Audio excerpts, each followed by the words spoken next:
look how beautiful that is. A few videos back, somebody had commented that they would rather have my neighbor's yard than mine. Let me show you something. Neighbor's yard, my yard. Pretty sure this is what they call dominating the competition. I mean, I gotta say, for someone who doesn't really know what they're doing, I think I've done a pretty good job here, and the yard is looking really good. Just can't stop bragging about it. I'm really proud of it. A part of the yard I really haven't shown or discussed is the backyard because, well, it's dead. Some of the overseeing was successful, especially on the side with the Bradford pears, but overall, this is what it looks like. Dead as a doornail. I haven't given the backyard as much tender loving care as I have the front, and if you'll remember, I said that was kind of my plan. I wanted to really focus on the front yard this season, and then next season tackle the backyard and get it looking good. But what I want to talk about today doesn't have to deal with the backyard, doesn't even have to deal with the front yard. It has to deal with this little lovely problem right here. See, what we've got here, and I've even got some of it back there where the crepe myrtles used to be, is a nice, lovely collection of crabgrass. I mean, look at how much crabgrass I'm dealing with here. There's some other weeds sprinkled in the mix here, but 99% of it is crabgrass. So let's talk about how to get rid of crabgrass. But before we do that, let's discuss about what crabgrass is, how it grows, how it thrives, all that good stuff.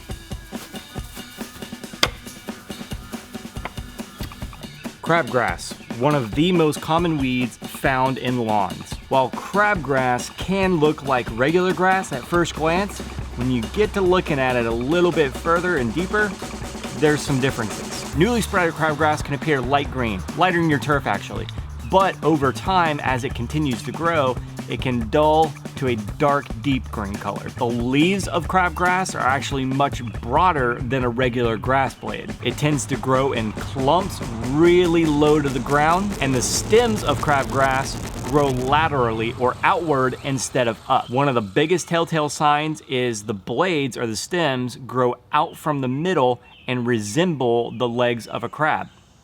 Hence the name crabgrass. Now, it may seem like crabgrass is everywhere all of the time, but there are certain areas that it thrives and grows better than others. Crabgrass most certainly will not grow in the shade. It needs sunlight for those seedlings to really germinate and thrive. So focus your attention to where you get a lot of sunlight, either in or around your yard. The seeds of crabgrass begin to germinate in early spring and really start to sprout up mid-spring. If you see full-size grassy weeds really starting to grow in early spring, it's most likely something else and not crabgrass. In the heat of the summer, this is when crabgrass really thrives, and it's when you will notice it more in your yard. For you folks with a cool season lawn, because your lawn grows at a slower rate in the heat of the summer, that's when you should really notice crabgrass really starting to come up out of the yard. Since the seeds of crabgrass rely heavily upon the sun to really thrive, a nice, thick, robust turf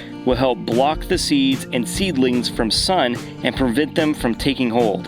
So, you got a nice thick lawn like what we've got here?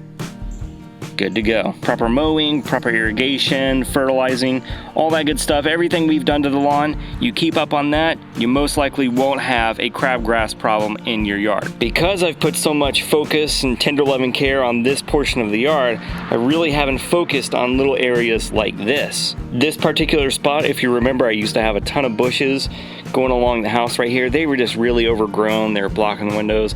Didn't like them. I ripped them out. And I have plans to do some kind of garden bed along here eventually, but I'm not gonna get to it this year. But because I haven't really done anything over here, now I've got this problem on my hands. And it's not a big problem, we can easily take care of it, but it just gives you an example of what happens when you neglect something.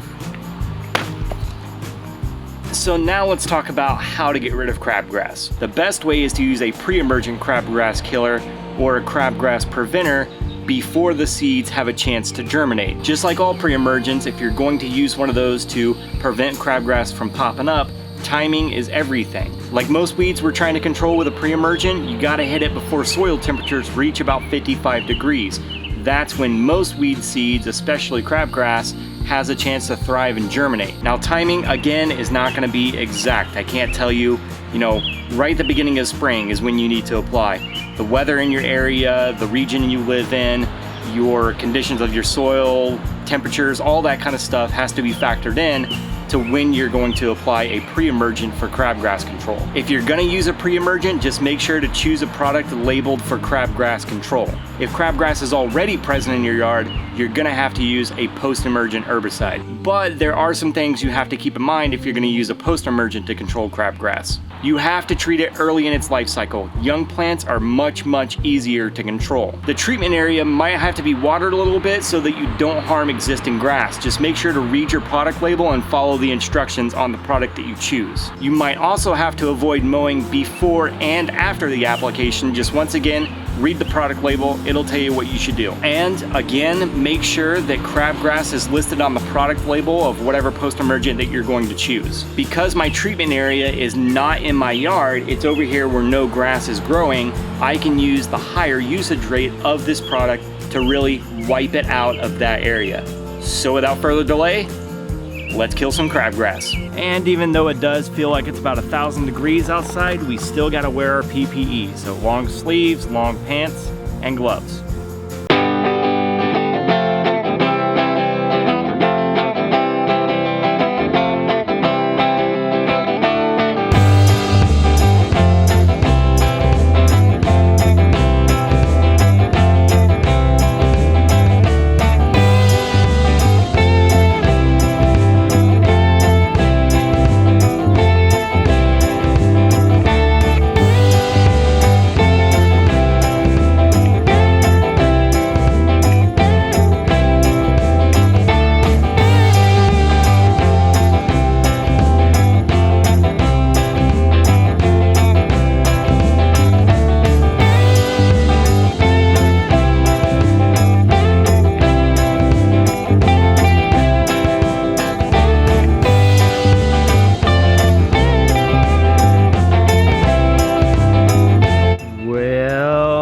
That should just about do it for controlling crabgrass. If it wants to put up a fight, I'll definitely retreat, but I'll wait the recommended amount of time per the product label that I used. Hope we answered some good questions on how to control crabgrass. Just like every video, if there's something I missed or you got further questions, you know what to do.